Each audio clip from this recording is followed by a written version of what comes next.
Namaste everyone, how's it going? We're going to talk about killing yourself. We're going to talk a little bit on suicide and stuff like that.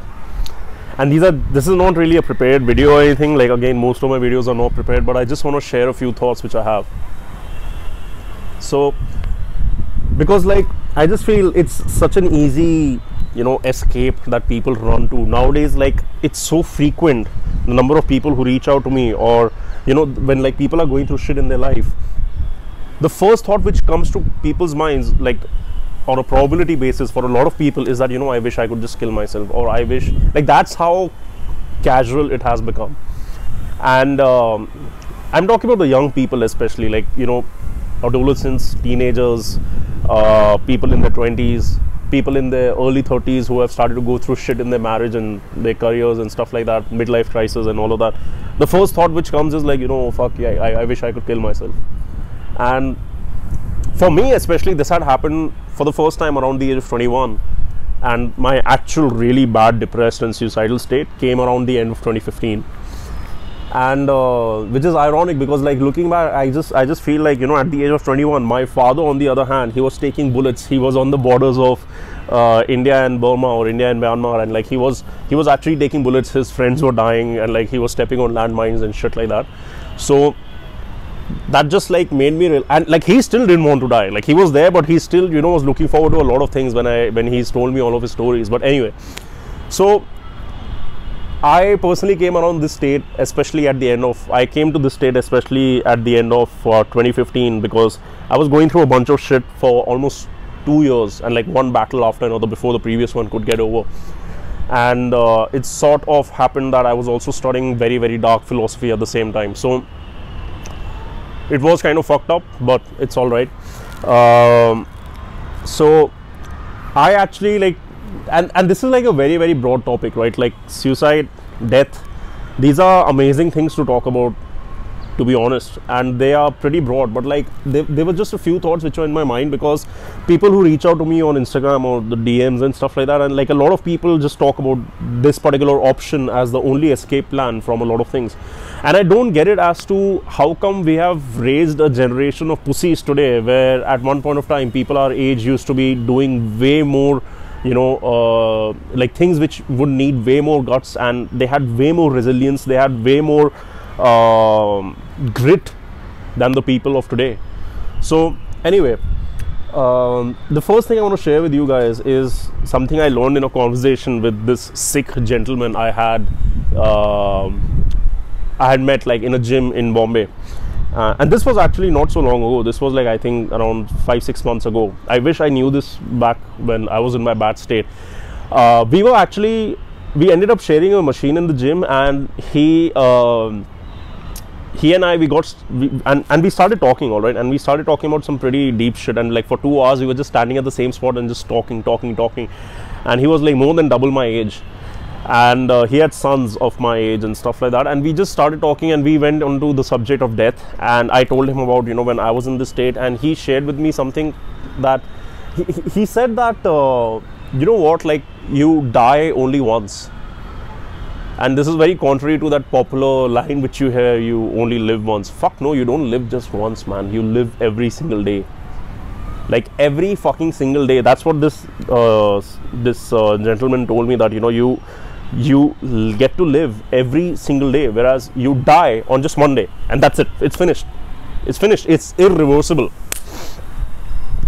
So every single day you're getting the chance to play with new variables in life. Every single day you're getting the chance to look at whatever shit you're going through from a new perspective. And it's not just the shit that you're going through, even the good. See, life is going to be like a cycle, right? You can't be like, we wish that we had this constant state, because physiologically also we like to keep our bodies in like a comfortable zone. I think it's called homeostasis or something. But life doesn't work like that. There are ups and downs, and there's a cycle, and that's how it is supposed to be. Otherwise it would fucking become boring, as well as we wouldn't learn shit. So you live every single day, and every single day you can decide to be on a different spot on that journey. And it's not like it's just one circle which is bound, it's like a spiral. It's like, you can either look at it as coming from the outside to the in, or to the inside, or from inside going out. And every day you're going to be like further apart on that journey. further ahead on that journey. And every, like today, let's say you had a fucking fight with your, you know, significant other, or you had some shit going down in your career or whatever it is. I get it. Today your emotional state is so bad, your hormones are so fucked up, your mood is so fucked up that you just wish, like, I wish I could die, you know, I wish I could kill myself. But like, if you look at it, the next day when you wake up, you don't care, because the first thing you do is you go take your shit and you know, brush your teeth, and then you go like, yeah man, like actually this is also happening. Basically the whole perspective is different on the other day, because that halo effect is in there of, you know, in being in the middle of that crisis and having that bad mood. So that's one thing which I want to say, that, you know, you basically get to live every single day. You get to renew your experiences, create new ones, or whatever it is. Like every single day you're getting a chance. You can fuck up, you can afford to fuck up and not give a shit about it. That's the best thing. That'll lead me to my second thing, you know, that the second point I would say is that death is inevitable. We all know that it is going to happen for sure. Why the hell are you trying to hurry up that process and make it happen today? Like, why would you skip the journey? Because that journey is going to teach you so much. That journey is going to allow you to write your own storybook by the end of, you know, your own life, and it's going to allow you to die with a smile on your face and be content, because it is inevitable. Like you killing yourself today or tomorrow or whenever you plan on doing it, it's like, why would you try? It's like starting a game, and or like, you know, like it's like playing a game with cheat codes, and the cheat code is like you're just unlocking the final level straight away, you know. Or it's like paying for a movie ticket, or like getting the chance to watch a movie and then straight away watching the ending or something. You're not going to understand anything. Like, you're not going to gain any wisdom, you're not going to gain anything literally by killing yourself today. It's going to happen one day, and that's the best thing. Like you know it's going to happen one day, and you know how that allows me to experience life. It's amazing.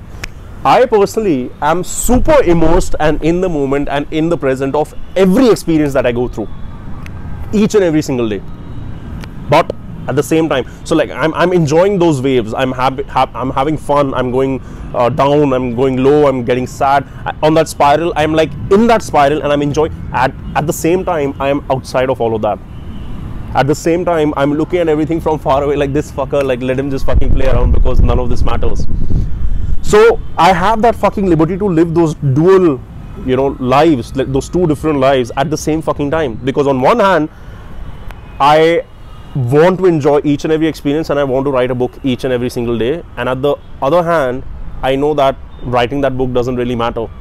So it's advantageous for me as to whenever shit is not going my way, I can just flip over. If things are going bad, I can live this life where I go like, yeah, you know what, this doesn't really make any difference. And if I'm enjoying shit, then I can choose to be here. I've come to the state where I'm in both at the same fucking time, if that makes sense. So that was the second thing which I wanted to tell you. The third thing is kind of a emotional, moral, ethical, I don't know how you want to say it, but basically the third thing is about how it's an incredibly selfish thing to do. And I'll tell you why. Your life is almost like a business, all right? It's almost like an investment, and there are many stakeholders, like obviously the most important being your immediate family in most cases.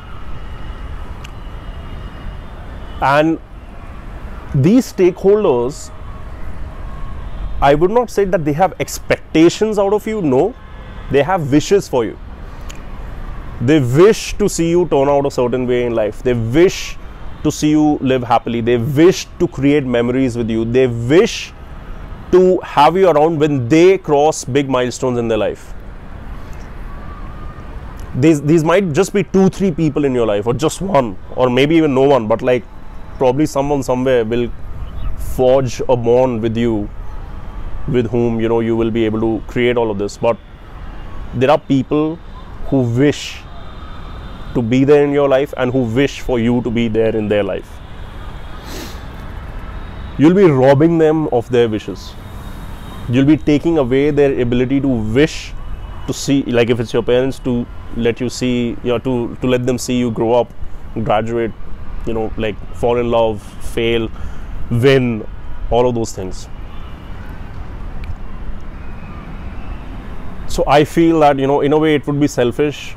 This is the primary reason why I didn't actually ever attempt suicide, because I was like I know how much my parents have put into me. I can't even begin to tell you. I can't, like, my life today is already way better than my parents' lives today. My quality of life is much higher. And it's funny because on one hand, I understand evolution and, making sure that your genes survive and your offspring gets to reproduce and stuff like that. So I understand it's in their genetic interest. It's literally their genes making them love me and raise me well and all of that. But on the other hand, we are humans, so there is a lot of emotion attached to all of that. There is a lot of stake. There is a lot at stake. That's what didn't allow me to attempt any of this. I remember there was this time, especially at the end of 2015, the last 10 days, I was locked in a room. Not really locked, but I didn't step out of that room. And I was in bed the whole fucking time. I'd come to India, I think, for 2 weeks for Christmas and New Year's and stuff like that. And I was just locked. Like, I was in my bed, like, just fucking going, like, I was just continuously in tears. I remember I was just, like, there were tears streaming down my face 24/7. And, like, I was like, I wish a guy like me, I have done certain things in my life, right, which have required a lot of guts. I have come out of pretty bad failures. I've been almost homeless and shit like that. I have done shit. I thought I had guts, but, like, at this particular stage, I was like, shit, like, I really wish that I had the guts, but I'm kind of happy that I didn't have it. I'm happy that I could not allow myself to attempt this, because I don't know, man, like, my parents, they would have been devastated. But anyway, like, I'm digressing. My own story should be saved for another video. But if you're someone who's ever had these thoughts, or if you have friends who are going through shit and they have these thoughts, and trust me, there are a lot of people who are having suicidal thoughts nowadays. It's almost like 1 in every 4 fucking people is depressed. So many people have anxiety. So many people, like, this shit is like an epidemic now. But let them see this so that they can understand that 5 years down the line, they'll feel like a fucking fool for contemplating all of these thoughts. That's all I have to say. See you.